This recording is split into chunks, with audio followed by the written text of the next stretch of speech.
Merci beaucoup. Je suis ravi d'être avec vous ce soir pour participer à ce débat et je tiens à vous remercier. Je vais revenir un petit peu sur cette couverture de la presse byzantine parce qu'en fait, si on a une photographie principale, on a aussi d'autres photographies qui sont en lien avec notre sujet de ce soir. La zone d'activité d'Auxon, c'est une question de mobilité. C'est la gare TGV. Et je dirais, s'il ne passe pas grand-chose, je vous répondrai que franchement, c'est pas très grave. Parce que c'est pas sur les gares TGV que l'on va travailler. Ce qui est important, c'est d'avoir une liaison avec la gare TGV. Et ça, à Besançon, c'est bien réussi. Et on voit qu'aujourd'hui, que la zone d'activité est en train d'évoluer. Elle va devenir une zone d'activité multi-activité. Les activités à haute valeur ajoutée qui étaient susceptibles de venir, enfin supposées venir avec la LGV, ben, on ne les a pas vues.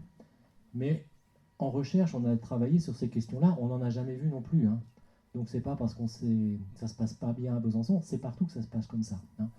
Il ne faut pas croire au mythe des effets structurants des grands équipements de transport. Ça ne sert qu'à se déplacer. On a Flowbird, moi je dis toujours Flowbird, Parkeon, qui nous offre des solutions aussi pour gérer l'espace de la ville et des solutions qui sont dupliquées partout dans le monde, parce que c'est produit à Besançon, mais c'est comment je tarifie les places de stationnement et quel outil monétique je peux mettre en œuvre. Et ça fait partie des solutions de gestion de la circulation. Et puis vous avez une petite maison en bas, Pouilly-les-Vignes, qui dit aussi beaucoup de choses, parce que si on se déplace, c'est parce qu'on a certains modes de vie, et on va habiter en dehors de la ville, mais on vient dans la ville, et puis on prend tous le travail à la même heure, on le quitte à la même heure, on va chercher ses enfants. Et donc on se retrouve tous sur le même pont au même moment, puis on ne peut pas l'élargir, alors ça prend un petit peu de temps pour le franchir. Ça, c'était juste pour faire une petite introduction, parce qu'en fait, ce document, il est finalement assez à propos, parce que cette question des déplacements, c'est une question qui est assez globalisante au final par rapport à notre quotidien. Et je dirais, je commençais moi dans mon propos en vous disant, mais qui n'a jamais été pris dans un bouchon, dense de début de fin de journée. Et puis on voit que les embouteillages, les voitures, ce sont toujours des marronniers politiques qui reviennent, c'est commode. On veut toujours fustiger le camp adverse de mauvaise gestion, de mauvaise capacité de prise en charge des affaires locales en disant bah oui mais regardez ils sont nuls, ils n'arrivent pas à gérer la circulation. Et puis Besançon, on n'est pas très originaux comme dans toutes les villes, je dirais, on n'est pas à flageller sur ce sujet-là. Certains disent qu'on ne fait rien pour fluidifier la circulation, alors qu'en fait, vous verrez, on a un travail qui a été constant avec une stratégie qui a permis de s'adapter, d'évoluer, se projeter, mais effectivement, il y a toujours des points de frottement, des points de difficulté. Je mets quelques dessins de presse qui sont intéressants. Vous en avez un au centre qui n'est pas tout neuf, il est daté de 1933. Bon, il n'est pas à Besançon, il est à Paris. Mais on nous montre que déjà la question des embouteillages, elle existait. Et c'est jamais de la faute de celui qui conduit, c'est toujours de la faute de ceux qui sont à côté, vous remarquerez. J'adore, moi, le dessin qui est à gauche, où la personne dans sa voiture dit « j'ai hâte qu'on élargisse la route ». Effectivement, on a élargi la route et maintenant, il est de nouveau dans l'embouteillage. Puisque ça, c'est un constat qu'on établit, que dès que l'on augmente la capacité d'un axe circulatoire, eh bien, on va se projeter plus loin pour acheter sa maison. Donc, de fait, on ramène plus de gens sur l'entrée de la ville. Et puis enfin, il y a vraiment un grand moment de philosophie. Si ces idiots prenaient le bus, je serais déjà à la maison. Et il y a quelques milliers de personnes dans l'embouteillage qui pensent la même chose, mais effectivement, aucun n'a vraiment eu l'idée d'aller prendre le bus pour rentrer à la maison en bus. Mais chacun pense qu'il est bien dans sa voiture pour le faire. Alors ça résume. Les dessins de presse sont intéressants parce que l'image, elle apporte souvent énormément d'informations. On peut construire un discours derrière et ça résume fortement ce qu'il y a dans notre société aujourd'hui. Alors pour en discuter, moi je propose d'aborder les choses, je suis universitaire, donc j'aime bien les plans, puis les plans en 3 parties, c'est assez pratique, c'est ce qu'on explique à nos étudiants, donc on essaye de faire pareil. Et donc on va déjà voir le cas d'analyse, quels sont les différents entendus. Ensuite, apprécier les particularités du cas byzantin, et puis essayer de se projeter sur notre futur, mais je vous préviens tout de suite, moi je ne viens pas avec des solutions, parce qu'il n'y a pas une solution, il n'y a pas une panacée, il y a une stratégie, et vous allez voir au fil de mon discours comment les choses se développent. Alors, quand on parle de déplacement, c'est déjà parler de la façon dont nous vivons, individuellement et collectivement, la façon dont on utilise notre espace. Et je dirais qu'on a quelques constats que l'on peut faire, parce que nous avons eu des grands bouleversements dans notre rapport à l'espace depuis la révolution industrielle, depuis qu'on a inventé le chemin de fer, puis après l'automobile, puis ensuite l'avion, puis des télécommunications. En fait, on est passé tout d'abord d'un monde où la lenteur produisait de l'homogénéité géographique. Et maintenant, on est sur un espace qui est différencié par la vitesse. Ce qui fait qu'on ne mesure plus l'espace selon la distance euclidienne. On n'habite pas à 5 km, on n'habite pas à 10 km. On habite à 5 minutes, à 10 minutes, à 1 heure. Moi, j'utilise toujours la métaphore du découpage des cantons sous Napoléon. Les cantons sous Napoléon, ils étaient conçus sur une question d'accessibilité. On établit un chef-lieu et doivent résider dans le canton toutes les personnes qui peuvent accéder en une demi-journée de marche à pied au chef-lieu. Aujourd'hui, si je prends le TGV, il y a besoin que d'un chef-lieu de canton en France, c'est Paris. En moins d'une demi-journée, on est à Paris par le TGV. Donc notre métrique, notre rapport à l'espace a complètement changé. Et en fait, nous avons un espace qui est différencié dans l'usage. Il y a des endroits proches où on ne va pas, il y a des endroits lointains où on va souvent. Souvent par nécessité, parce que c'est là que les décisions se prennent, c'est là que se organisent un certain nombre de réunions, c'est là que sont des centres de pouvoir, c'est là qu'il y a des lieux récréatifs. Puis il y a d'autres endroits qui sont très près, qu'on n'utilise pas. Donc on a une lecture un peu ségrée de l'espace. Mais je dirais, c'est rien si on n'ajoute pas à cela une ségrégation sociale. En fait, on a une ségrégation sociale qui est très forte parce que quand on va parler de déplacement, on ne parle pas du tout d'homogénéité selon les individus.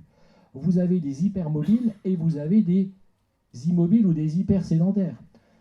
Souvent d'ailleurs par contrainte, plus que par envie. Parce que se déplacer, ça coûte. Ça prend du temps et ça coûte cher parce que soit vous utilisez des véhicules qui ont un coût d'usage qui est élevé, ou une valeur d'acquisition qui est importante, soit aussi parce que vous avez une tarification de certains systèmes de transport qui fait que vous regardez à deux fois quand vous allez le prendre. Dans nos réunions préparatoires, on s'amusait à comparer le prix des billets de train avec le prix des Flixbus sur certaines destinations interurbaines.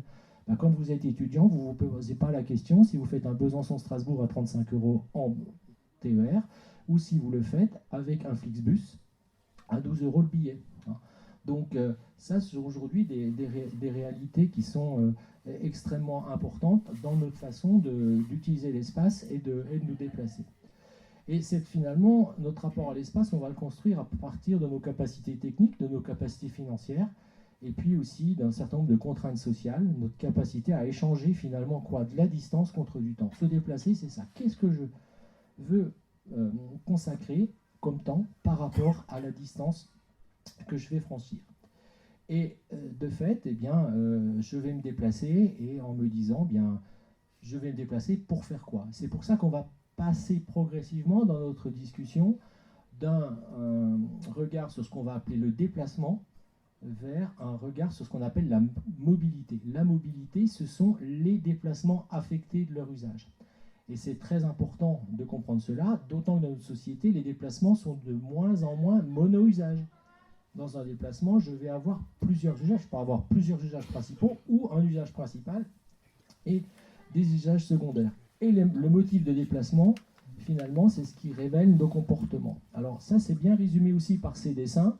Là, ce sont des travaux à droite d'une collègue qui a travaillé sur des mobilités en milieu périurbain et qui a étudié différentes catégories de population. Donc là, juste pour l'illustration, je pense qu'elle avait fait sur un adolescent, avec le lieu où il vit, les différents types de déplacements qu'il fait. Alors, dans l'espace, est-ce que c'est des déplacements qu'il fait lui-même en autonomie ou est-ce qu'au contraire, il a nécessité d'être accompagné? Et pour quel motif? Et on voit que tout de suite, on va tisser une toile de complexité. Et quand je vous parle de contraintes sociales, je prends les cas du périurbain. Que fait un adolescent dans le périurbain s'il n'a pas une offre de transport en commun quand il a 16 ans? Il peut s'ennuyer, ou alors il faut qu'il trouve un moyen pour revenir vers un point d'activité, rencontrer ses amis, avoir de la sociabilité, au-delà, on va dire, du lycée. Le dessin de gauche nous montre aussi des éléments où on a positionné aujourd'hui nos commerces en entrée de ville, et on a modifié la fonction commerciale des centres-villes, où autrefois toute l'activité commerciale ou presque était dans le centre-ville. Aujourd'hui, il reste une certaine activité commerciale dans le centre-ville qui n'est pas forcément très florissante parce que ce sont des activités qui aujourd'hui sont fortement concurrencées par le commerce en ligne. Je pense au textile habillement, ce n'est pas un problème de politique municipale et de transport à ce niveau-là, hein. C'est un problème de changement de mode de consommation et de distribution d'un certain nombre de biens dans notre société. Et on a des grandes plateformes commerciales qui sont installées aux entrées de ville, qui vont drainer à la fois la chalandise de la ville, mais aussi la chalandise du bassin d'attraction périurbain. Et c'est très classique, hein, on verrouille les grandes voies d'accès de ville. À cela s'ajoutent aussi les stratégies résidentielles de lotissement, hein, qui font que la ville s'étale, la ville change de géométrie. Alors, c'est vrai que la mobilité nous amène à discuter des motifs, donc avec un questionnement qui est beaucoup plus social, mais ça n'enlève rien au fait qu'on utilise toujours ce qu'on va appeler des déplacements, et le déplacement, moi, si je l'abstrais, eh bien, c'est un itinéraire, et cet itinéraire, il va se faire sur un lien qui a deux caractéristiques géométriques. J'ai ce que je vais appeler l'arc, c'est l'itinéraire entre le point A et le point B, et j'ai le nœud, c'est le point A ou le point B qui est un carrefour. Donc dès qu'on se déplace, on va déjà fabriquer de la différence entre les lieux. Il y a des lieux sur lesquels on transite, et il y a des lieux sur lesquels on réorganise son flux. Vous comprendrez qu'il est beaucoup plus intéressant de maîtriser les nœuds, puisque c'est sur les nœuds qu'en fait se réalise un certain nombre d'opérations, notamment c'est là que peuvent se greffer des commerces notamment. Mais néanmoins, hein, par rapport à cette question, quand on va parler de ces sujets de transport, on est toujours en train de discuter finalement de contraintes techniques. Quels vecteurs sont disponibles? Quelles infrastructures peuvent être établies? On a parlé de ponts à Besançon. Les ponts, c'est pas ce qu'il y a de plus simple à construire, hein. Donc sur le plan technique, c'est assez complexe. On a des contraintes financières, parce que tout cela coûte énormément d'argent. Et ça, ce sont des biens publics, ce sont des biens collectifs. Donc ce sont des biens collectifs, mais souvent à usage privatif, quelque part, usage individuel. Puisque dans ma voiture, je vais pouvoir circuler aisément et je demande à la collectivité finalement de me payer une route qui me permet d'aller vite. Et ce sont donc aussi des contraintes sociales, hein. Pourquoi? Qui se déplace? Qui ne peut pas se déplacer? Et en fait, le système, je représente sous forme d'un triangle, il doit systématiquement composer avec des infrastructures, des vecteurs, et heureusement, avec des normes et des règles, hein. La question normalisation et régulation est quelque chose de très important. Quand on pense au rôle des collectivités, au rôle de la puissance publique en transport, on entend souvent parler infrastructure. Mais la puissance publique, elle ne doit pas se soucier que de l'infrastructure, elle doit surtout se soucier des règles.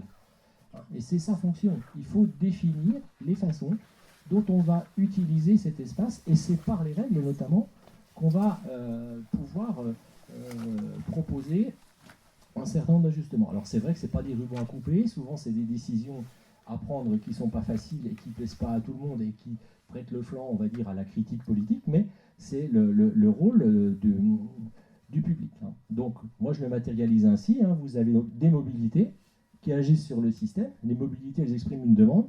Cette demande, eh bien, elle va nécessiter des adaptations dans les infrastructures, des adaptations dans les vecteurs, des adaptations dans les règles. Et puis il faut des moyens. Et il faut faire une balance. Les moyens, est-ce qu'on les a? Est-ce qu'on les a pas? Est-ce que si on les met là, eh bien, ça veut dire qu'on ne les affecte pas ailleurs?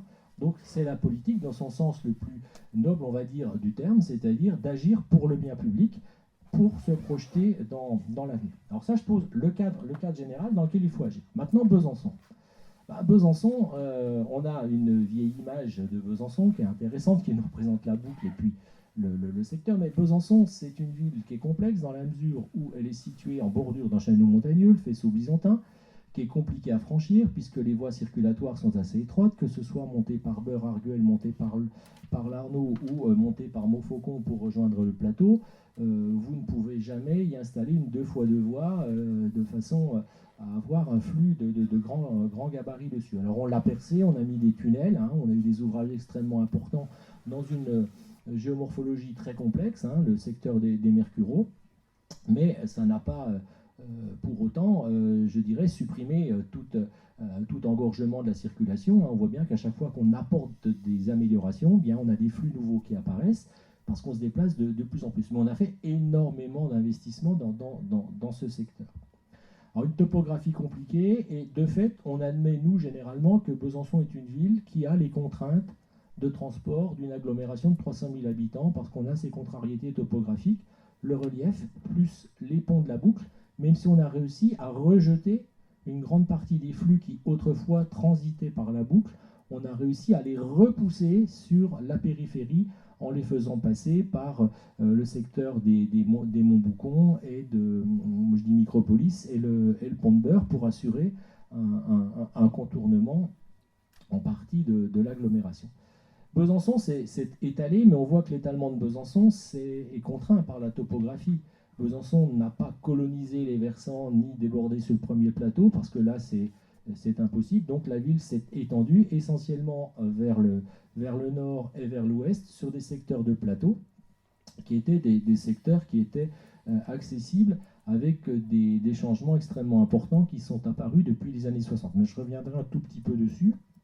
Voilà une coupe qui nous montre la situation de Besançon, le centre-ville en cuvette, la barre de la citadelle, et puis n'oublions pas qu'il y a la grimpette pour aller sur Viotte, et là vous arrivez sur un plateau, donc vous avez un site qui est compliqué, et pour faire passer des systèmes de transport, tout cela n'est pas des plus simples, ça, à chaque fois ça nécessite des travaux qui sont assez complexes, assez coûteux. Alors, en termes de 50 ans des années 60 à nos jours, de différents plans de travaux, énormément de choses ont changé à Besançon. Et Besançon, je dirais, peut-être plus que certaines villes, mais a connu une évolution extrêmement importante de sa morphologie urbaine tout d'abord, et de ses équipements de transport. Je remonte très vite, je reviendrai après. Le plan de circulation des bus de M. Regani, piloté par M. Regani en 1974 avec la piétonisation, l'arrivée de l'autoroute A36, les dessertes TGV sans voie TGV en fait à l'époque en 81, le plan de circulation de 94, le percement du tunnel sous la citadelle entre 93 et 96, la rocade RN57 des Monts-Boucon mise en service en 2023, le LGV Rhône en 2011, la rocade des Mercureaux en 2011, le tramway en 2014, les travaux actuels du quartier Viotte, la mise à 2x2 de la voie de Miseré pour prolonger les RN57, le bus au niveau de service de Viotte à la Boulois. Tout cela, c'est toute une accumulation d'actions qui se font dans la ville avec une vraie stratégie. Ce n'est pas des éléments qui sont rapportés, qui sont mis en bout le bout. Alors, première chose à qui il a fallu gérer, c'était la croissance de la ville, son extension des années 60, 70 et 80, avec des nouveaux quartiers qui apparaissent, des quartiers d'habitat collectif qui sont aménagés sur le secteur de Planoise, sur le secteur de Palante, un campus qui sort du centre-ville et qui se construit à la Boulois, une vaste zone industrielle en bordure des voies de chemin de fer à Trépillot. Il faut connecter tout cela. On a besoin de livraison lourde avec des camions, on a besoin d'acheminer les personnels par la route, on a besoin de systèmes de transport en commun, notamment dans des quartiers qui sont plus connotés d'habitat social, où on a une population qui est peut-être moins motorisée et qui a besoin d'un peu plus sans doute de transport en commun. Et surtout une population qu'on a besoin d'intégrer dans la ville. Parce que l'un des constats qu'on doit faire, c'est que dans ces quartiers, si on n'a pas des systèmes de transport qui vous connectent bien avec la ville, on va vivre dans son entre-soi et on va avoir des phénomènes de ségrégation qui se développent, et ça, c'est vraiment pas du tout intéressant. Le plan de circulation, quand on dit qu'hier c'était toujours mieux, je vous invite à apprécier la grande rue, à hauteur des nouvelles galeries et de l'Est républicain au début des années 1970. Je pense qu'on était sur un jour de grande fréquentation à ce moment-là, mais c'est quand même nettement plus agréable aujourd'hui. Même un jour de braderie, on marche bien dans la grande rue et on n'est plus du tout gêné par ce flux de voitures. Alors ça avait été une vraie révolution. Ça a été observé par beaucoup de collègues universitaires, puisque c'était la première fois dans une ville occidentale qu'on mettait un système de type hub and spoke pour du transport en commun de voyageurs. Donc on a continué sur Besançon, mais ce système a beaucoup évolué, ce qui fait que moi ce que j'appelle toujours la place Saint-Pierre, elle a changé de place. En fait, cette place centrale de Besançon, aujourd'hui, c'est devenu la place du marché, puisque le tram va déposer les gens sur la place du marché. Et j'avais fait notamment il y a un an une communication sur Besançon, le centre-ville s'est déplacé. Le tram a eu pour effet effectivement de changer la position de la centralité. Ensuite, on a dû gérer les flux automobiles, parce que Besançon est un carrefour, il ne faut pas qu'on l'oublie. Un carrefour de la route nationale 57, c'est sûr, ce n'est pas un grand carrefour comme Lyon, mais c'est une position de carrefour qui est importante. Et tous ces flux passaient par le centre-ville et montaient par la Côte de Mort ou passaient par Taragno pour prendre la fameuse route de Lons-le-Saunier. L'autoroute A36 est passée par là, la périurbanisation s'est installée. Et puis dans la période, il y a certains qui ont eu l'idée de faire un grand canal, mais ça ne s'est pas très bien passé. L'histoire, c'est bien fini à la fin des années 80 avec l'abandon du projet, qui dans sa réhabilitation a permis de nous doter d'une superbe véloroute qui fait le bonheur, on va dire, des Byzantins, parce que vraiment à la fois un usage récréatif, mais aussi c'est une voie qui sert à des mobilités douces, puisqu'on a des gens qui habitent dans certaines parties de Besançon et qui vont travailler via la véloroute, qui leur offre un itinéraire très sécurisé pour faire leur déplacement en vélo. Mais on a aussi une ville qui a changé de dimension. On est passé d'un chef-lieu préfectoral isolé à la construction d'une communauté urbaine, Grand Besançon Métropole. Alors bon, on peut toujours discuter du terme métropole, est-ce que Besançon est une métropole? Moi je vous répondrai que Besançon n'est pas une métropole, et c'est très bien ainsi. C'est très bien ainsi. C'est une ville très agréable, de taille moyenne, qui n'est plus un chef-lieu de région, mais qui est une ville qui a une importance conséquente dans l'organisation de son territoire. Et effectivement, elle n'a pas la dimension d'une agglomération dite métropolitaine. Elle n'en a pas non plus les contraintes et les désavantages. Et c'est pour ça que je dis que c'est aussi bien que nous ne soyons pas une métropole, parce que nous sommes une ville qui est aujourd'hui très, très agréable. Et ça, je dirais, il faut vraiment en avoir conscience et y tenir. Alors ça s'est fait progressivement, tardivement. On nous a souvent accusés d'être en retard par rapport à d'autres localités, notamment du nord du département, sur le secteur de Belfort et de Montbéliard, où là on avait déjà une intercommunalité plus ancienne, qui était dotée d'outils, notamment d'agences d'urbanisme, qui étaient très performants, mais on a rattrapé le retard, puisque les choses aujourd'hui sont bien engagées, et cela fonctionne très, très bien, je trouve. Et puis, on a eu aussi, et ça j'y tiens, c'est une lecture assez raisonnée de l'arrivée de la ligne à grande vitesse Rhin-Rhône, puisqu'on a vu que certains voisins s'emballaient sur les effets potentiels de la grande vitesse ferroviaire. À Besançon, les élus ont été beaucoup plus raisonnables et ont raisonné surtout, et ont compris ce que pouvait apporter la grande vitesse et ne se sont pas laissés bercer par les sirènes vantant de vastes parcs d'activités économiques qui allaient tout révolutionner. Par contre, à Besançon, on fait des choses intéressantes, mais comme on est assez taiseux, on ne le dit pas forcément ou on ne s'en félicite pas. C'est-à-dire qu'on a une vraie connexion avec la gare TGV, et je peux vous dire que c'est appréciable parce que ce n'est pas dans toutes les villes qu'on a quelque chose qui fonctionne aussi bien. C'était le fruit d'une volonté politique, c'était pas du tout le fruit de la SNCF. Je ne sais pas s'il y a des gens de la SNCF ici, mais voilà, c'est la réalité. À l'époque, dans les discussions, la SNCF n'y croyait pas, et c'est parce que la région et l'agglomération ont décidé, nous on y va, ça va très bien aller. Nous, on y va, que l'on finance ces éléments-là. On a un quartier de Viotte qui est une ancienne friche ferroviaire qui a été recomposée. Alors, on peut discuter de l'intérêt d'avoir positionné certaines administrations sur ce secteur, de la façon dont, de la commodité qu'on a y travaillé, des économies ou non que l'État a pu faire en faisant cela. Ceci étant, voilà, ce quartier, il a changé. Ce quartier, il n'a pas fini de changer. Et c'est là que se joue finalement ce que nous on va appeler le véritable effet de la grande vitesse à Besançon. Si on nous dit que la gare d'Auxon, elle est vide, il n'y a pas d'activité, oui, c'est parce qu'on n'a pas mis le paquet là-bas, on l'a mis sur Viotte. Et à Viotte, on a fait quelque chose qui est réussi et qui va continuer à progresser, puisqu'on ne va pas faire que de l'activité, on y met de l'habitat, et pas que de l'habitat de standing avec des appartements à 1 million d'euros puis une piscine, mais, parce qu'il y en a un, paraît-il, mais on a aussi de l'habitat socialement accessible, je ne dis pas de l'habitat social, mais de l'habitat socialement accessible, qui est envisagé de l'autre côté pour maintenir une mixité sociale sur ce secteur. Non. Donc ça, c'est aussi quelque chose d'intéressant. Alors, maintenant, nous avons le sujet. Pourquoi des bouchons à Besançon? Alors moi, je vais repartir avec 2 figures caricaturales. On va dire parce que la ville est attractive. Ça, c'est ce que Anne avait dit, je crois, dans la presse. Bon, parce qu'ils sont plus nombreux à venir. Oui, bon, ça peut nous faire sourire. Et puis, il y a le camp d'en face qui dit non, mais c'est parce que la ville, ils sont nuls, ils n'ont pas fait les bons choix, ils n'ont pas identifié les bonnes priorités. Alors, c'est des réponses antagonistes qui sont donc infondées et qui sont non constructives dans ce cas-là, parce que le sujet est beaucoup plus complexe. Toutes les villes sont soumises à des contraintes de congestion en raison de la non-extensibilité des voiries et des densités de circulation aux heures dites de pointe, de début et de fin de journée. On n'en est pas, comme dans certaines grandes villes des États-Unis, comme à New York, à faire une inversion complète des voies circulatoires. Le matin, par exemple, vous avez des 2 fois 6 voies qui se transforment en une route de 10 voies, et puis vous laissez simplement 2 voies pour le flux sortant. Et puis en fin de journée, vous avez des panneaux qui sont inversés, puis qui permettent de réélargir la circulation. On n'est pas du tout dans ces éléments-là.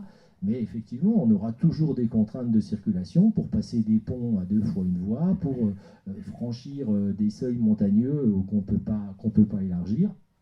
Et ça, je dirais, c'est des choses qu'il faut intégrer dans son déplacement et puis voir comment est-ce qu'on peut les soulager avec des solutions qui sont soit du covoiturage, soit du parking relais. En fait, des éléments de réglementation. Alors il y a plein de solutions qui existent finalement. Il y a plein de solutions qui existent, qui ont pu être testées dans différentes villes. Elles ont des avantages, elles ont des inconvénients, elles sont peut-être transposables ou il ne faut surtout pas les envisager pour certaines. Alors le péage urbain, par exemple, on a beaucoup discuté pendant des années du péage urbain. Alors il y avait 2 types de péage urbain qui étaient envisagés. C'était soit vous avez une tarification pour entrer dans la ville. Oui, ça marche, on le fait à Londres, ça permet à certains individus d'aller dans la ville, mais ce que vous faites une ségrégation sociale terrible, et puis vous renforcez la ségrégation, la gentrification du secteur, puisque finalement ne vivent dans cette ville que ceux qui peuvent se payer le droit d'accès. Hein, le pire étant encore des villes comme Singapour, où là, le droit de circuler en voiture coûte même plus cher que le véhicule que vous possédez. Ou bien on a aussi envisagé des voies de dégagement rapide qui étaient les voies payantes. Alors ça avait fait polémique à l'époque, c'était le fameux contournement Théo à Lyon, hein, qui a reçu une opposition extrêmement importante, ce qui fait que l'agglomération de Lyon s'est ravisée sur cette question-là. Mais on voit que les questions de tarification sont des éléments importants. On peut envisager l'usage alternatif de la voiture.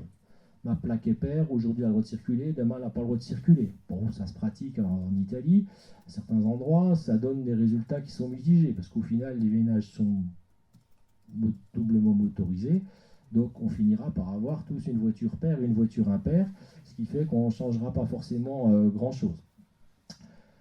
La restriction d'usage de la voiture compensée par une hausse du service de transport collectif. Là, on tient sans doute des éléments qui sont possibles. Mais attention, la hausse du transport collectif, ça sous-entend une dépense. Qui la finance? À un moment donné, c'est une question d'équilibre. Est-ce qu'on fait une économie en ayant moins de voitures, et une économie collective, et à ce moment-là, on affecte ce que l'on a économisé au service de transport collectif? Après, vous avez aussi des tarifications qui sont graduelles. Moi, je prends assez l'exemple de Strasbourg, où finalement, vous pouvez stationner avec votre voiture pour 1 heure, ça vous coûte un peu de sous, mais pas très cher. Si vous restez 3 heures, ça vous coûte énormément d'argent. Et si vous restez toute la journée, ça vous coûte très très cher. Mais là, il y a une petite subtilité à Strasbourg, si vous restez toute la journée, ça vous coûte moins cher que l'amende. Ça pose un problème. Parce que normalement, ça doit vous coûter 80 € de tarification, mais le ticket d'amende, il est de 50 €. Alors, il y a des petits malins aujourd'hui qui ont pisté le truc, mais je pense qu'à Strasbourg, ils sont assez malins, ils vont vite réagir. Hein, ils ne vont pas laisser la chose durer trop longtemps. Et puis, vous avez les développements des modes doux. Mais en fait, la solution, elle ne vient pas d'une solution, elle vient d'une panoplie d'actions. Il n'y a pas une arme universelle, hein, c'est vraiment différentes solutions qui doivent se combiner.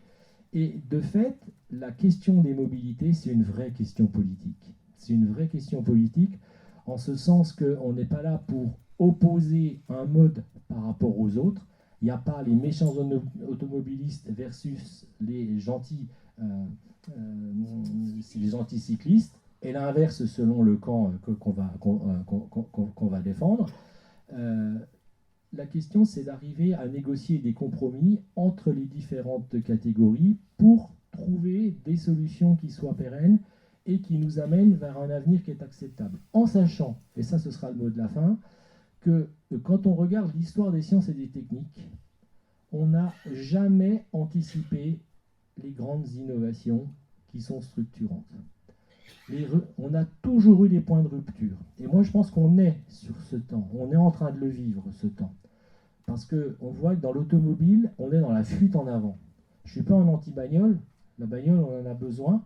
On est dans des territoires qui ont une grande dimension rurale et on ne pourra pas satisfaire nos déplacements avec des systèmes collectifs.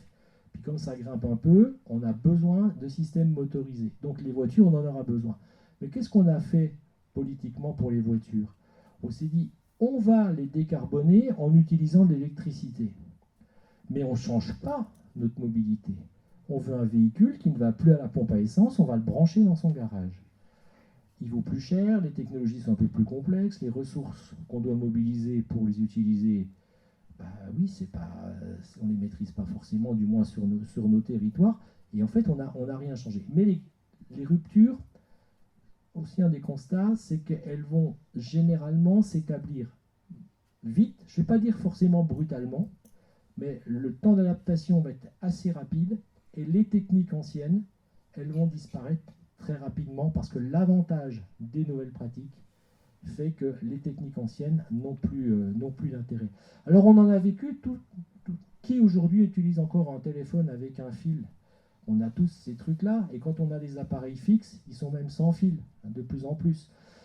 Qui ne dispose pas d'un micro-ordinateur pour différentes choses? Et de fait, nos mobilités sont en train de changer. Il y a des signes discrets. On voit qu'on est un peu plus ouvert au partage de son véhicule en utilisant une application comme BlaBlaCar qui vous rapporte 5 ou 10 euros parce que c'est du coup, on a une relation presque marchande et on s'astreint à un service de qualité parce qu'il y a une relation marchande dedans. On va aussi adopter les parcs relais d'entrée de ville parce qu'on a découvert que c'était confortable. La voiture, elle est en sécurité, on va la retrouver à cet endroit-là. Et puis les bus ou le tram circulent relativement bien. Puis la tarification avec le billet nous permet de circuler correctement dans la ville. Donc c'est plein de petits éléments comme ça. Il y a aussi d'autres facilitateurs, la monétique par exemple. Aujourd'hui, et ça, bon, c'est un cas typiquement français, vous achetez un billet de train, vous n'avez pas le système de transport en commun qui est adjoint. Alors que dans des pays comme la Suisse, vous achetez un billet de train et vous pouvez avoir sur votre billet le droit de circuler sur les systèmes urbains. C'est de la commodité qui vous est proposée. Et c'est ce vers quoi, je dirais, nous, en tant que citoyens, on est attentif aujourd'hui, c'est d'avoir de l'ubiquité dans nos déplacements en changeant de mode sans avoir à repasser par une bande de paiement et comprendre la lisibilité du système. Voilà ce que je voulais vous dire. Je ne vous ai pas apporté de solution, mais j'ai surtout essayé de vous apporter une réflexion.